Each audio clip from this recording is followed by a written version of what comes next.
The fire came down green hello in the last hour before dawn, and by the time the wind shifted, a man could have read a newspaper by the light of it from 10 miles off. I was 40 years a hand and foreman in that valley, and I never saw anything move the way that fire moved. It came over the sawtooth breaks like something hunting, low and orange and roaring, and it took the grass and the fences and the better part of 2 ranches before the sun was up to show us what we'd lost. I worked for Holt Brennan then, had worked for him near 20 years, since he was a young man with a young wife, and a notion he could make the bar be the best cow outfit between the breaks and the river. He'd done it, too, more or less. But that's not the story. The story is the fire, and the woman who came riding up out of the smoke 2 days after it, with soot still on her face and an offer in her mouth that I'd have bet my saddle no sane man would take. Let me tell it the way it happened. We'd been fighting the fire all night with wet sacks and a plow and the few barrels of water we could haul, and it was no use, the way it's no use to argue with a flood. Holt had us cut the horses loose and drive them down toward Ladder Creek, and he stood on the rise above the home place and watched the line of flame come on, and I stood beside him, and neither of us said a word, because there wasn't a word for it. The fire took his hay barn first. Then it jumped the corral and took the bunkhouse, where I'd slept 20 years, and then it licked up against the house itself, the house he'd built with his own hands for his wife, and I heard him make a sound low in his chest like a man takes a blow. But the wind shifted. That's all it was. The wind came around out of the north and pushed the fire back on its own burned ground, and it starved there and died down to a black smolder, and the house stood. Scorched along the porch, the paint blistered, but it stood. Everything around it for 2 miles was ash, but the house stood, and somehow that was almost worse. A man's whole life burned away and the one cold, empty house left standing in the middle of it. Holt didn't cry. I want to be plain about that because I've heard the story told wrong, told soft. He was not a soft man. He'd buried his wife 11 years before, of a fever that came through the valley one bad spring, and they'd had no children, and after that, he'd shut a door somewhere inside himself and never opened it again, not in all the years I knew him. He ran the bar bee, and he ran it well, and he was fair to his men and hard on himself, and he laughed maybe twice a year, and he visited his wife's grave on the rise behind the house every Sunday, rain or shine, and the rest of the time he was about as warm as a December well-handle. So no, he didn't cry over the fire. He looked at the ash where his hay and his barn and his bunkhouse had been, and he counted what was left, the way a man does, and what was left was the house and a third of his cattle scattered down by the creek, and not near enough feed to carry them through the winter. "We'll round up what we can," he said. That was all. Then he went to work. Now 2 miles down the valley, on the other side of Ladder Creek, there was a horse outfit that everybody in Quillen called the Tully place, though by then there was only one Tully left to call it after. Old Sam Tully had run mustangs and bred good cow ponies out of them for 30 years, and he died the winter before of a bad heart, and folks had figured the place would be sold, because what was a young woman going to do with a horse operation and no man on it? What she did with it was run it. That was Marin Tully. I'd known her since she was a girl in pigtails sitting on the top rail watching her daddy gentle a bronc, and I'll tell you she could gentle a horse better than her daddy ever did, and Sam Tully was the best I ever saw until she came along. She had a way with them. She didn't break a horse, the way most men did it, fighting it down and riding it till it quit. She talked them into it. She'd spend a week in the corral with a wild thing just being near it, until the horse decided on its own that she was no threat, and then she'd be on its back and it never even bucked. The hands around the valley laughed at it, called it foolishness, said a horse gentled soft would stay soft. But her horses sold for more than anybody's, and the buyers came back, so the laughing died down after a while.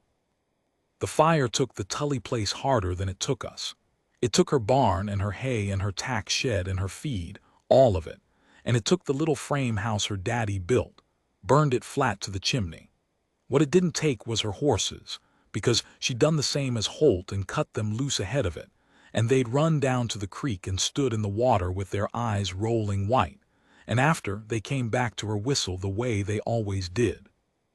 She had near 40 head of good horses and not one mouthful of feed to put in front of them, and winter coming on, and no house, and no money to speak of, her daddy having put it all back into the place every year the way horsemen do.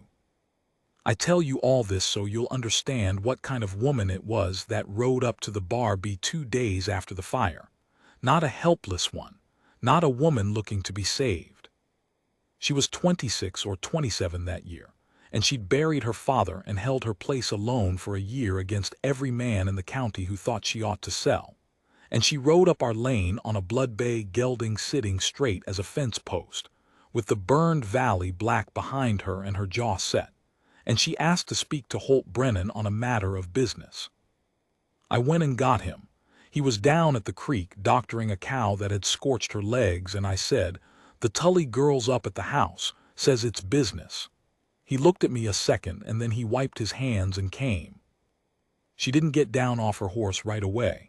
I think she decided to say her piece from the saddle where she had the height of him, and I thought that was smart, and I thought, here's a woman who's planned this out. Holt stopped in front of her and pushed his hat back and waited. He was not a man who filled a silence to be polite. He'd let a silence sit till the other fellow broke first, and most fellows broke. She didn't. She let it sit just as long as he did, and then she said, "Mr. Brennan, the fire ruined us both. I've come to put a proposition to you." "Heard you got burned out," he said. "Sorry for it." "I don't need your sorrow, I need your half of the valley." She said it flat like a card laid on the table, "and I expect you need mine." Now that got his attention, though you'd have had to know him 20 years to see it. There was a thing he did with his eyes when something caught him off guard, a kind of narrowing, and he did it then. "Go on," he said. She went on, and I'll tell you what she laid out. Because I was standing right there holding her horse's bridle, and I never forgot a word of it. There was a land patent in question. Greenhollow had been settled under one of those big land grants, and the railroad had got a piece of it, and there was a clause, the way there always was, that to perfect title on the contested sections, a man had to hold a certain acreage in continuous improvement and prove up a water right on it before the spring filing. Sam Tully had been working toward it for years, and so had the Bar B, each on their own ground, and the fire had wiped out the improvements on both sides in a single night. Alone, neither of them could prove up the acreage now, not before spring, not with everything burned. There wasn't time to rebuild enough to meet the clause. But the clause counted contiguous holdings together. If the Tully ground and the Bar B ground were held as one, by one household, the standing house and the surviving stock and ladder creek running through the middle of it would meet the requirement between them, and the patent on both would hold. "There's a land agent already in Quillen," Marin said. "Crandall. He's down at the hotel buying up burned-out claims for 40 cents on the dollar from folks too beat to fight. He means to wait us out, both of us, and pick up the whole valley for nothing when our patents lapse in the spring. I won't sell to him. I don't believe you will either." "I won't," Holt said. "Then here's my proposition." And here she took a breath, and I saw it was the only place in the whole speech where she had to gather herself. "I propose we marry, as a matter of business. One household, one holding, the patent secured for both of us. I keep my own deed in my own name, by separate paper, drawn up before we stand up in front of the preacher. I'll not have my land become yours by the marrying of it. You'll keep yours the same. We winter my horses on your standing range and what hay we can buy or beg, and I'll work your stock through the winter for my keep, and I don't intend to be kept for nothing. Come spring, the pat's proved, the valley's held, and if either of us wants out, we get out, quiet, no harm done and no claim on the other." She looked at him steady. "It's a cold offer, Mr. Brennan, I know that. I'm not offering you anything but my labor and my name on a paper. But it's the only way I can see that either of us keeps what our people built. I'd rather a cold bargain than hand Greenhollow to a man like Crandall." I have never in my life seen Holt Brennan at such a loss for what to say. He stood there a long while. A meadowlark was going somewhere out in the burned grass, the way they will even over ash, and that was the only sound. "You've thought this out," he said finally. "I have. Folks'll talk. Folks have talked about me since my father died and I didn't sell," she said. "Let them. Talk doesn't feed a horse." He almost smiled then, almost. The corner of his mouth went just a hair. "And if I say no, then I'll find another way, or I won't, and Crandall gets us both," she said. "But I came to you first because your ground borders mine and because, whatever else they say about you, nobody in this county ever said Holt Brennan cheated a soul. I can do business with a fair man I don't love. I can't do business with a thief I do." He looked at her a long minute more. Then he said, "Get down off that horse and come inside. We'll talk it through proper." And that was the start of it. I want to say plain that there was nothing improper in any of it, not then and not after for a long while. Marin Tully would not have stood for it and Holt Brennan would not have offered it. They sat at his table, the house still smelling of smoke, half the window glass cracked from the heat, and they hammered out the terms like two men trading cattle. She wrote them down herself in a clear hand. The separate deeds, the winter labor, the horses on Bar B range, the hay to be bought on shares from the Prout place up the river, which hadn't burned, the whole thing to be drawn up legal by the lawyer in Quillen, Mr. Eames, and the patent filing to be witnessed by the land office and by the preacher and by anybody else they could get. So there'd be no question come spring that the marriage was real in law and the holding was one. She thought of everything. She even thought of the part where, if it came to nothing and they parted in the spring, there'd be a paper saying so, drawn up beforehand, so neither could hold the other. Holt added one thing, he said. "While it stands honest. You'll have your own room and your own door and I'll never trouble it. But in front of folks and in front of that land agent and in front of the preacher, you're my wife and I'm your husband, and I'll stand for you like one. I won't have it said I married a woman for her water and treated her like a hired hand. That's my one term." She looked at him then a little different than she had. "All right," she said, "that's fair." They were married 11 days later, in the front room of the parsonage in Quillen, with the preacher's wife and Mr. Eames the lawyer and myself for witnesses, and the marriage entered in the county book, and the deeds filed separate the same afternoon, and the whole of Quillen watched it and did not understand it, which was fine by both of them. Crandall, the land agent, was on the hotel porch when they came out, and I watched him watch them, and I watched his face do a sum and not like the answer. He'd counted on 2 burned-out claims he could buy cheap, and instead he had one holding, married and proving up, that the land office would have to honor. He tipped his hat to Marin, oily, and she looked through him like he was a pane of glass, and they rode home to the Bar B as man and wife who had agreed in writing not to be. Now if this were one of those tales they tell, I'd say they fell in love right off and the cold bargain melted in a week. It didn't go like that. I was there. It went hard and slow, the way real things go. The first month was all work and little talk. She moved into the house, into the room that had been meant for children, all those years ago, and never used, which I don't think either of them said a word about, but both of them surely thought.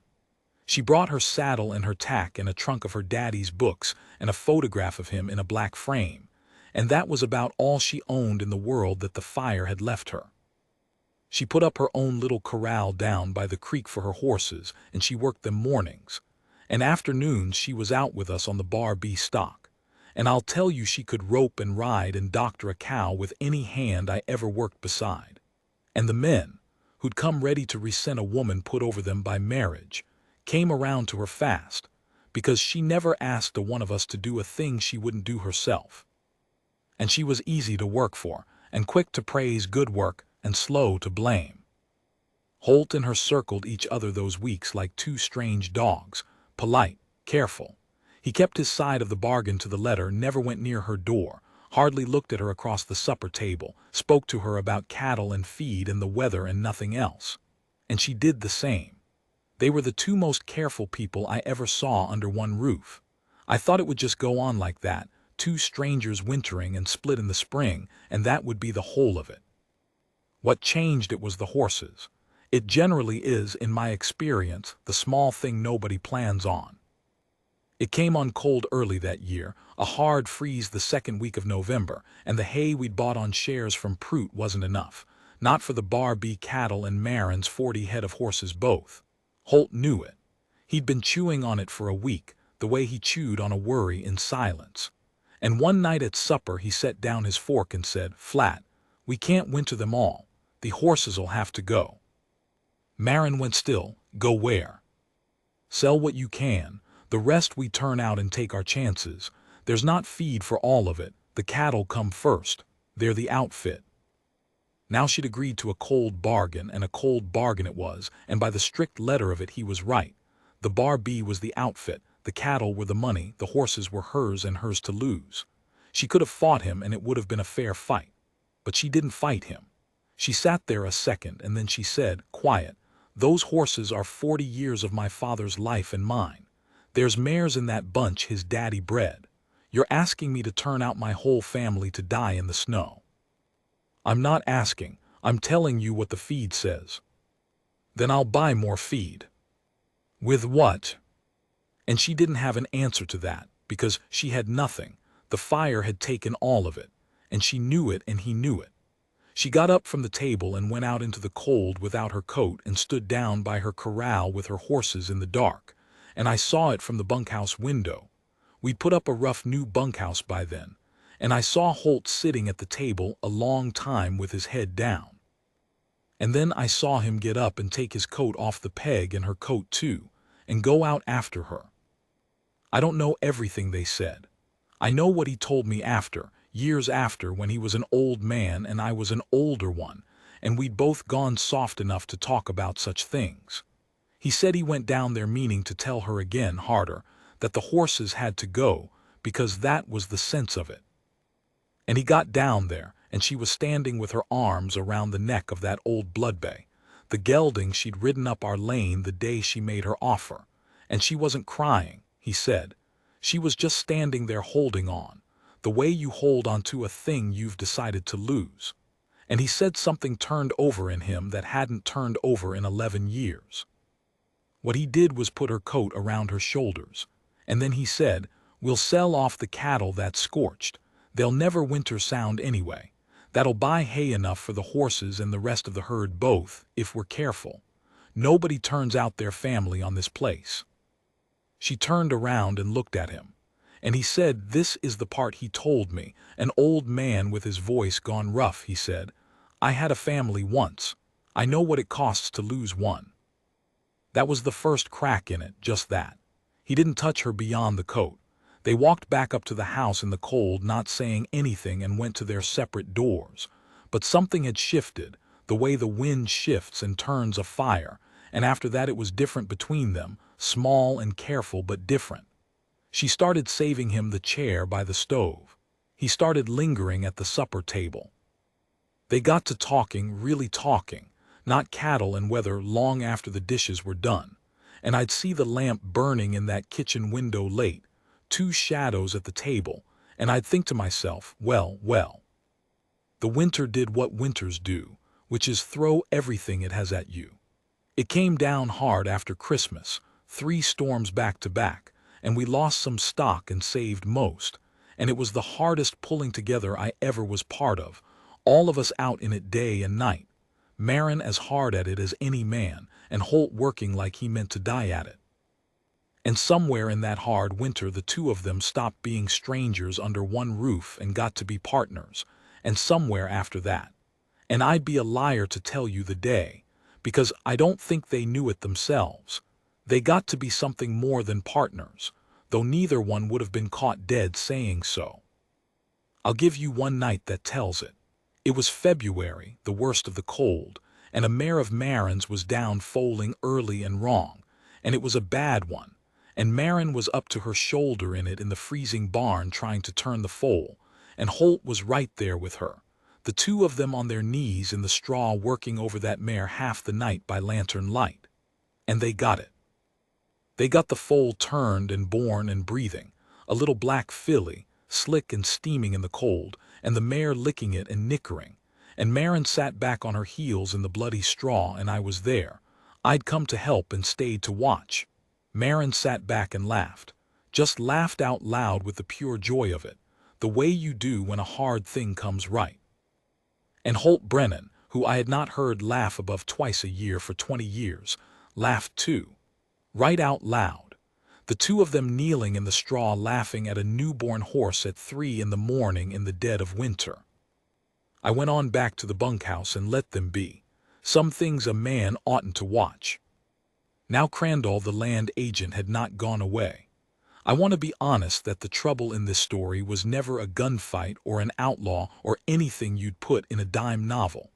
It was a quieter, meaner kind of trouble, the kind that wears a clean collar and carries papers. Crandall had bought up 4 or 5 burned-out claims around the valley that winter, cheap, off folks who couldn't hold on, and he meant to have the whole of Greenhollow, and the one thing standing in his way was the Bar B and the Tully holding, now married into one. So he set out to break it. He couldn't break it on the water right, because Ladder Creek ran right through the middle of the combined holding plain as day. So he went after the marriage itself. He started a whisper around Quillen that it was no true marriage at all, just a paper dodge to hold land, a fraud on the land office, and that if it could be shown to be a sham, the patent ought to fail and the sections revert and be open to entry, by which he meant open to Crandall. He even got an examiner to come out from the land office in the territorial capital, in the spring, to look into whether the Brennan marriage and holding was a bona fide household or a swindle. And here is the thing I have always loved about how it came out, and why I tell this story the way I do. By the time that examiner came out in the spring, there was nothing to find, because it wasn't a sham anymore. It hadn't been a sham since that night in the barn, and maybe since before that, since the night he put her coat around her shoulders. The examiner came out expecting to catch a paper marriage, 2 strangers with separate rooms and a land scheme, and what he found was a working ranch run by a man and a woman who'd built it back from ash together over a hard winter, who finished each other's sentences about cattle and argued about horses and sat close at the supper table, and a valley full of neighbors who'd seen them pull through the storm side by side, and not one soul who'd say a word against them, because there was no word to say. The marriage had become exactly the thing it had been written to only pretend to be. I was a witness at the land office in Quillen the day they proved up the patent. So were a dozen neighbors who came in to stand for them, the Proots and the rest, folks who'd watched all winter. The examiner asked his questions, dry and careful, meaning to trip them. He asked Holt why he'd married.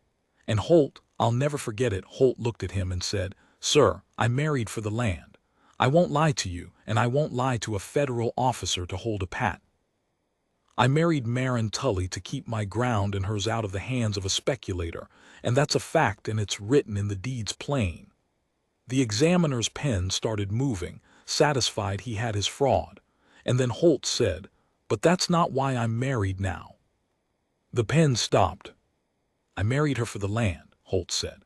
"I stayed married to her because somewhere in the worst winter of my life I found out I'd rather build a place back from nothing with that woman than have any whole green valley in the territory without her. I buried a wife 11 years ago, and I'd shut the door on ever caring for a living soul again, and she came riding up my lane with a cold business offer, and pried that door back open before either of us knew it was happening. You want to know, is it a true marriage?"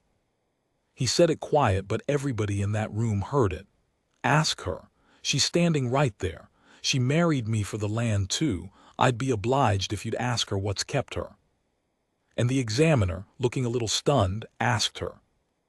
Marin Tully, Marin Brennan, stood there in her good dress with her chin up the way she'd had it the day she rode up our lane, and she said, "I came to him with a cold bargain because I was too proud to ask for help and too smart to lose my father's place. I kept the bargain because somewhere along the way it stopped being cold. I'll tell you the same as he did, sir, and you can write it down. I'd not trade what I built with that man for any deed you could hand me. I came to keep my land. I stayed because I'm home." The examiner wrote it down. He proved the pat. The valley held both halves in one married household, free and clear, and Crandall got nothing, not by a gun, not by a fight, but by a man and a woman telling the plain truth before witnesses in a land office. Crandall left Quillen inside the month. Last I heard he was selling town lots somewhere down south and lying about those too. They didn't part in the spring. There was a paper drawn up for it, you'll recall, all ready, the parting paper, drawn up before they ever married. Holt told me once that when spring came he took that paper out of the lawyer's box and rode all the way back from Quillen with it in his coat, meaning to give it to her, to do the honest thing and offer her the out they'd agreed on, free and clear, no claim, just as they'd written it. He said he got home, and she was down at the corral with that little black filly that had been born in the February barn, working it gentle the way she did, talking it into trusting her, and he stood there with the parting paper in his hand and watched her, and he found he could no more hand her that paper than he could cut off his own arm. So instead he walked down to the corral and he said, "I've got a paper here says either of us can walk away clean come spring. Spring's here." And Marin looked at the paper and looked at him and said, "Is that what you want?" "No," he said. "It's the furthest thing in the world from what I want, but it's yours by right and I'll not hold you by a deal you made when you didn't know me." And she took that paper out of his hand, and I had this from her, years on, when she was gray and I was ancient and Holt was gone. She took that paper and she tore it in two and handed it back to him in pieces. "There," she said. "Now there's no walking away clean for either of us. We'll have to do it the hard way like everything else on this place. We'll have to mean it." They were married 31 years, true married after that. I worked for them most of it, and then they kept me on long past any use I was, the way you keep family. They never did have children, which was a sorrow to them, but they raised up half the young hands in that valley like they were their own, and Marin's horses got famous from the breaks to the river, and the bar bee and the tully ground grew green again over the burn, the way ground does, so that in time you couldn't have told there'd ever been a fire, except that the grass came in thicker over the old burn than anywhere else, the way it does, like the land had decided to make up for it. Holt Brennan died first, an old man in his sleep, in the house that stood through the fire, and I helped carry him up to the rise behind the house, where his first wife was buried because Marin said he'd grieved that grave 11 years before she came, and she'd not be the one to keep him from lying by it. That's the kind of woman she was, right to the end. And then she lived on the place 8 years more, running it, gentling her horses into their old age and her own, and when she went they laid her up on the rise too, the 3 of them in a row, and if that strikes you as a strange arrangement, well, you didn't know them. There was room enough in that woman's heart for all of it. I think about that cold offer she made, sitting her blood bay in the smoke that morning with her jaw set, expecting nothing, asking for nothing but a fair partner in a hard business. I've thought about it 40 years. How a thing can start out the coldest, most calculated bargain 2 proud people ever struck, just papers and acreage and water rights, 2 strangers agreeing in writing not to care for one another, and how the caring can come up through it anyway, the way the grass comes up through the burn, thicker for the burning. How the fire took everything from both of them and left them nothing but the bare ground and each other. And how out of that nothing they built the truest thing I ever saw in my long life. She used to say it was the horses that did it, that you can't winter through hardship beside somebody, both of you on your knees in the bloody straw at 3 in the morning and stay strangers. Holt used to say it was her, that she came riding up his lane with a business proposition and pried open a door he'd nailed shut over a grave. I don't know which of them had the right of it. Maybe both. Maybe it doesn't matter how a thing catches, only that it does. But I'll tell you what I believe. An old man who watched the whole of it from a bunkhouse window and a place at their table. I believe she rode up that lane meaning only to save her land and meant it honest, the cold offer and all. And I believe Holt accepted meaning only to save his and meant that honest too. Neither of them wanted what they got. Neither of them was looking for it. That's the truth, and they'd both have told you so to your face. They did tell the federal examiner so, in so many words, in front of God and Quillen and the land office. And I believe that's exactly why it held. Because nobody arranged it and nobody planned it and nobody owed it. It came up out of the ash on its own, unlooked for, unbargained for, the one thing in that whole cold contract that wasn't written down anywhere, and so the only thing in the end that was wholly true. They built a home out of a burned valley, the two of them, who agreed in writing not to love each other. And they did anyway. Lord, how they did.